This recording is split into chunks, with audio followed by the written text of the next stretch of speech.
Dans le chapitre précédent, nous avons vu ce qu'était la chaleur. Nous allons maintenant nous demander comment on communique de la chaleur. En termes techniques, on va étudier ce qu'on appelle des transferts thermiques. La réponse la plus évidente, c'est que la chaleur peut se transmettre de proche en proche par contact. Si on met en contact un corps chaud avec un corps plus froid, il va se réchauffer en refroidissant le corps chaud. Quand on a affaire à des transferts thermiques qui ont lieu par contact de proche en proche, on parle de conduction.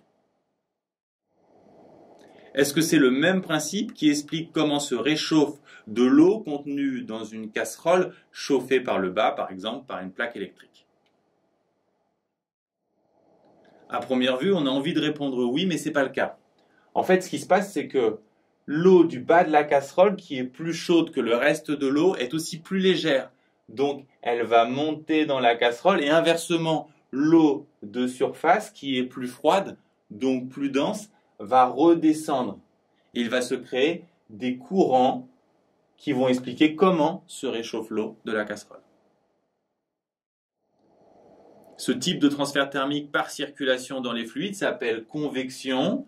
Il concerne les fluides, autrement dit les liquides, mais aussi les gaz. Il est très important, notamment parce qu'il explique des phénomènes aussi essentiels que les climats sur Terre. Enfin, on peut se demander s'il est possible de communiquer de la chaleur à distance sans support matériel. Si on se souvient que la chaleur, c'est de l'agitation microscopique de la matière, on a envie de répondre non.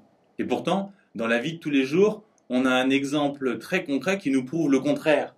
Le soleil, dont les rayons traversent le vide de l'espace pour nous réchauffer, voire nous donner des coups de soleil. On appelle rayonnement ce type de transfert thermique à distance sans support matériel.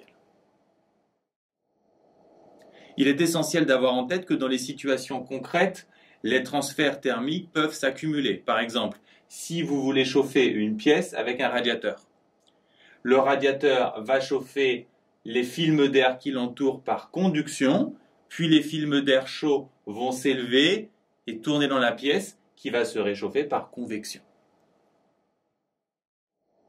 De même, si vous avez un feu dans une pièce, si vous mettez la main dessus, vous allez vous brûler par conduction. La pièce va se réchauffer par convection de l'air.